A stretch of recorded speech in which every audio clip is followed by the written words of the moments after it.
Le 20h sur Eden Télévision. Mesdames, Messieurs, bonsoir et bienvenue dans cette édition. Au sommaire, la cérémonie officielle d'ouverture du 7e colloque des sciences, culture et technologies. C'était ce lundi 16 septembre 2019 à l'université d'Abomey-Calavi. Et puis ce jour, les rois du Bénin se sont prononcés sur la situation socio-politique du pays. La substance de leur déclaration dans un instant. En interactualité sur le continent, de retour de leur aventure grâce au programme de retour volontaire des Nations Unies. Plus de 14 000 jeunes Nigériens restent sans emploi et vivent une vie pénible. Et ce sera tout pour les titres.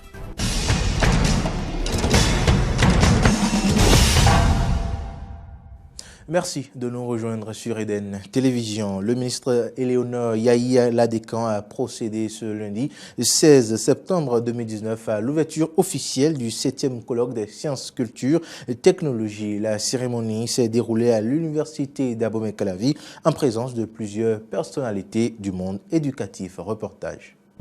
C'est un rendez-vous performant. C'est sur les mots d'espoir, les mots d'exhortation, mesdames et messieurs, que je déclare officiellement ouvert les travaux de la 7e édition du colloque des sciences, culture et technologies de l'université d'Abomey-Calavi. C'est par ces propos que le ministre Eleonore Ladekan Yahi de l'enseignement supérieur et de la recherche scientifique a déclaré officiellement ouverte la 7e édition du colloque des sciences, culture et technologies. Cette cérémonie d'ouverture qui a eu lieu ce lundi 16 septembre 2019 a connu la présence des autorités académiques et chercheurs venus de plusieurs pays d'Afrique et de la Belgique. La valorisation des résultats de recherche et de l'innovation technologique, un facteur du développement des nations. Tel est le thème de ce colloque. Le ministre, après avoir souhaité la bienvenue aux participants, est revenu sur la pertinence des enjeux des résultats de la recherche et de l'innovation. Les enjeux de la valorisation des résultats de la recherche et de l'innovation technologique trouvent leur pertinence dans l'existence sur le terrain des laboratoires et dans les structures formelles des innovations et même des inventions qui auraient amélioré le quotidien de nos populations si elles étaient mises en valeur. Et pour accompagner cette initiative, le chef de l'État, Patrice Talon, et son gouvernement ont mis sur pied l'Agence béninoise pour la valorisation de la recherche et de l'innovation technologique, ABEVRIT, au ministère de l'Enseignement supérieur et de la recherche scientifique. Selon le professeur Maxime Dacruz, recteur de l'université d'Abomey-Calavi, l'objectif de cette initiative est de susciter les résultats de recherche académique en général et en particulier ceux qui ont des applications dans la résolution des défis de développement. Échanger les résultats de recherche scientifique entre les chercheurs de tous les domaines et de différentes disciplines. Enfin, contribuer à la vulgarisation des résultats de recherche, des innovations technologiques et des inventions. Cette 7e édition du colloque des sciences, culture et technologies ne se terminera pas qu'aux résultats des chercheurs béninois et étrangers. Elle servira aussi des cadres du creuset touristique. Ce colloque prendra fin le 21 septembre prochain.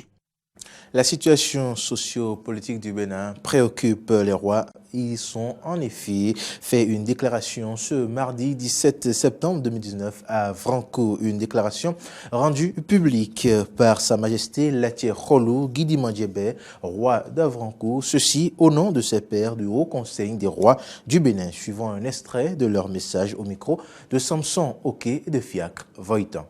Depuis avril 2016, notre peuple a élu à la tête de notre pays un homme dont la vision séduit plus d'un. Nous voulons nommer notre cher président, son Excellence Guillaume Athanase Patrice Talon.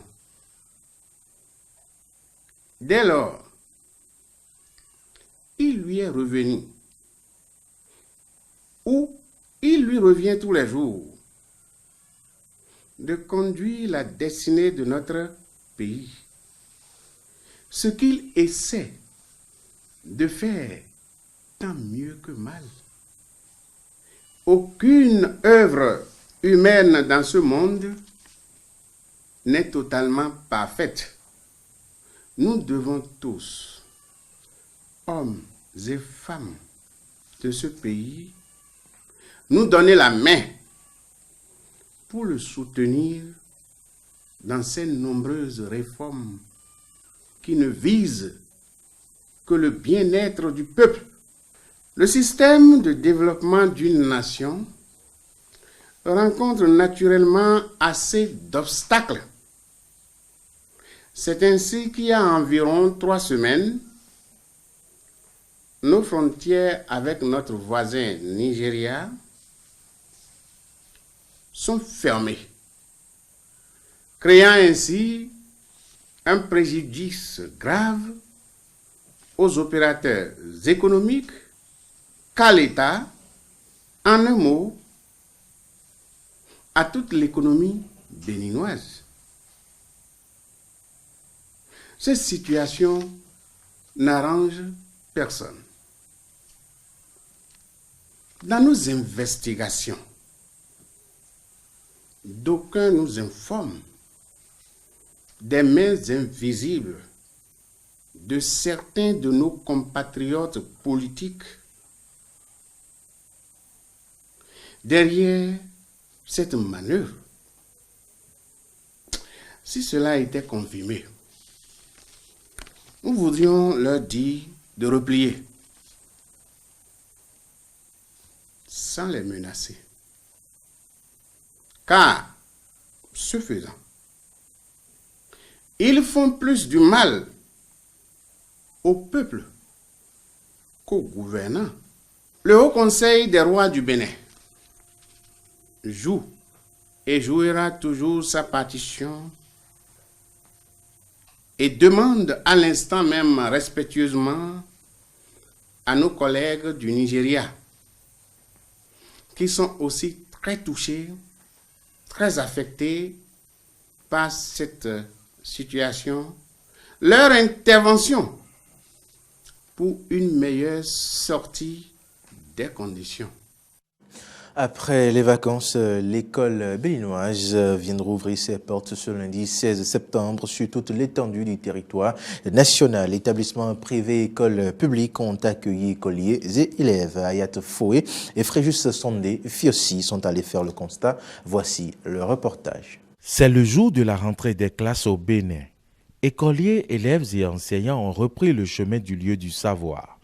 Et pour l'heure, les inscriptions et l'orientation des apprenants vers leurs classes respectives constituent l'activité principale du premier jour de la rentrée. À Siquet Sud, la rentrée elle se déroule normalement. Nous avons fait la pré-rentrée. Et cette pré-rentrée que nous avons eu à faire, c'est pour pouvoir inscrire les nouveaux élèves. Surtout au niveau de CI. Les enfants qui ont déjà normalement 5 ans, nous sommes en train de les recruter pour la classe de CI. La rentrée se déroule bien. Vous savez, c'est une habitude. Il y avait une pré-rentrée et on a gongonné, on a dit aux parents, venez inscrire vos enfants. Donc les enfants se sont inscrits. Maintenant, à la rentrée, ils doivent payer la contribution pour avoir leur classe. Les anciens ont démarré déjà les cours parce que nous avions affiché les emplois du temps de classe, la liste des élèves. Les professeurs ont déjà eu leur emploi du temps, déjà au niveau de la pré-rentrée, et c'est fini. Ils sont en classe. La rentrée 2019-2020 a bien débuté au CEG Bégamé et tout marche simplement sur des roulettes. Sac en bandoulière, ces jeunes apprenants ont répondu présents à l'appel de l'éveil scolaire avec des objectifs précis. Je promets de bien travailler en classe, de suivre les professeurs, de faire les exercices et d'apprendre les cours. Je vais bien travailler en classe et réussir. Pendant l'année scolaire, que j'aurai au moins La moyenne supérieure, 17 et quelques. Pour que chaque enfant qu'on enseigne soit un homme qu'on gagne, les enseignants n'ont pas manqué de prodiguer des conseils à la communauté scolaire. Je leur souhaite de l'assiduité au travail, du sérieux, et je souhaiterais la réussite 100% à tous mes élèves. Pour ce faire, chacun doit jouer sa partition. Nous allons jouer notre partition, c'est qu'on va suivre les professeurs vont bien donner leurs cours, ils vont bien encadrer les élèves, mais les parents doivent suivre à la maison. Donc je demande aux parents de suivre leurs enfants, de nous aider à suivre les enfants pour que pour qu'on ait cette année aussi un résultat qui est supérieur au résultat de l'année passée. Quant aux les nouveaux élèves qui viennent du CM2, je leur souhaite bonne arrivée. Ils vont connaître leur classe, rentrer, commencer par travailler. Ici à Brégamé, nous travaillons. On travaille et c'est la discipline. À l'endroit des enfants, des écoliers, nos apprenants, je leur demande d'être à l'heure à l'école, d'être présents, d'apprendre leurs leçons surtout. Une leçon reçue doit être apprise le même jour. Au niveau des parents, je leur demande l'accompagnement, surtout moralement. Ainsi, l'école béninoise s'éveille. Rendez-vous dans 9 mois pour le bilan. En interactualité, depuis 2017 plutôt, plus de 14 000 jeunes Nigériens, en grande majorité sans diplôme, sont rentrés dans leur pays d'origine via le programme de retour volontaire des Nations Unies, après avoir vécu l'enfer bloqué pendant des mois, parfois des années en Libye. De retour dans leur pays, ils se retrouvent confrontés à une vie encore plus difficile que lorsqu'ils sont partis, criblés de dettes, sans emploi, brisés par les tortures de leurs trafiquants et par le rêve échoué. Sujet.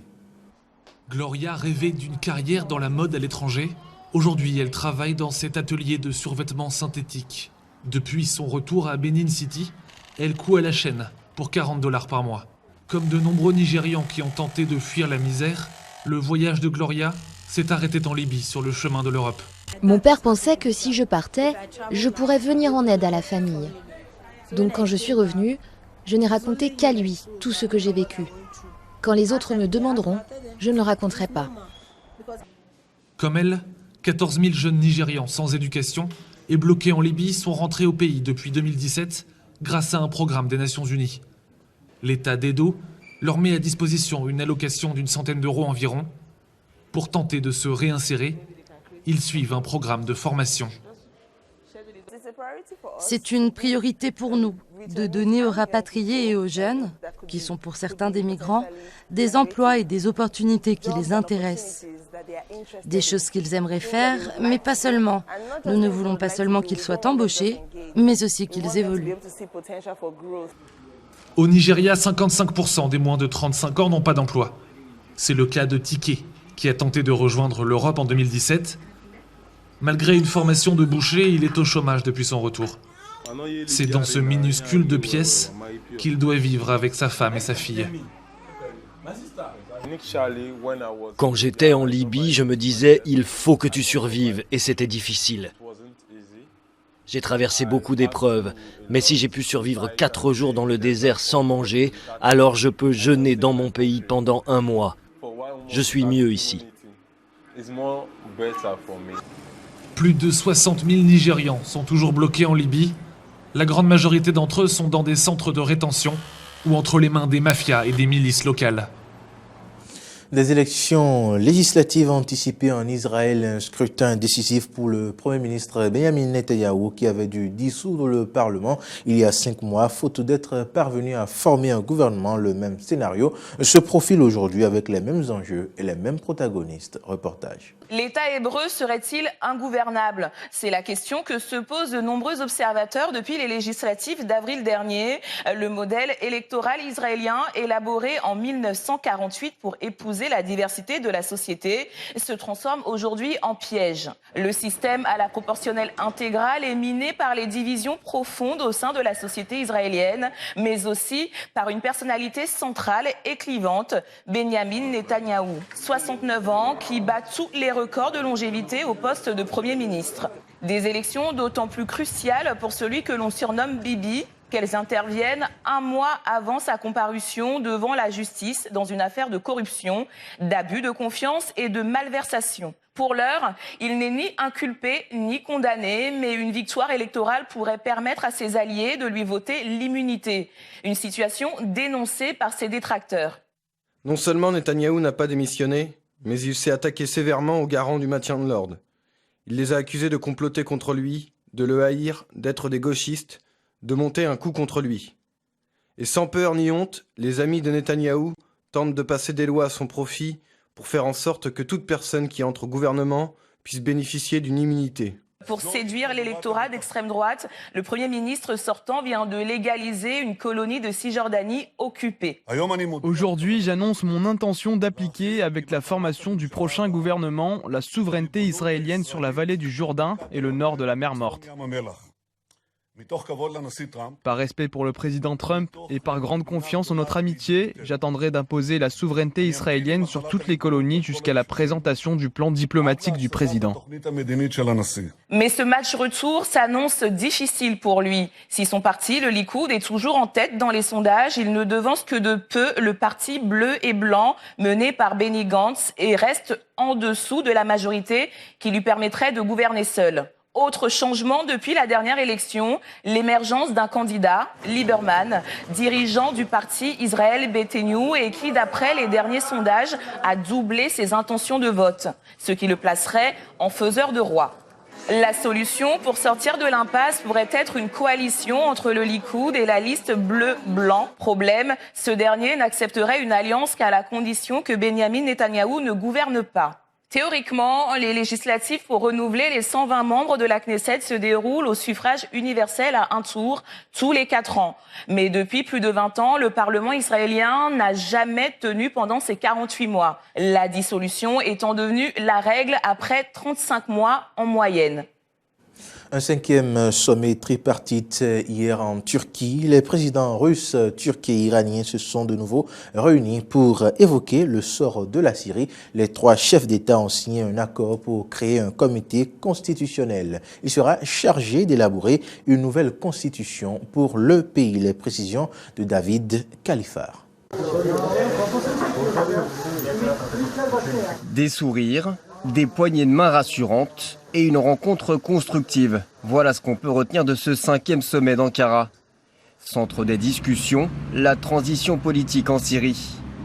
L'objectif était clair, régler la situation humanitaire plus qu'alarmante du pays. La Turquie, la Russie et l'Iran, principaux acteurs internationaux dans ce conflit, se sont donc engagés lundi à éviter une nouvelle détérioration de la situation humanitaire dans le bastion rebelle d'Idlib et d'y protéger la population civile. Des promesses écrites noir sur blanc dans un communiqué conjoint signé par les 3 chefs d'État, Recep Tayyip Erdogan, Vladimir Poutine et Hassan Rouhani. Dans le texte, les 3 dirigeants ont souligné la nécessité de faire respecter le calme sur le terrain avec la pleine mise en œuvre de tous les accords relatifs à Idlib. Au moment où la victoire de Bachar al-Assad semble de plus en plus acquise, la priorité pour Ankara est de se prémunir d'un nouvel afflux massif de réfugiés en Turquie. Le président turc est donc favorable à la création d'une zone de sécurité dans cette région. L'opération aérienne, l'opération terrestre, à cause desquelles presque 1 000 des habitants, beaucoup de civils sont morts, ont souffert.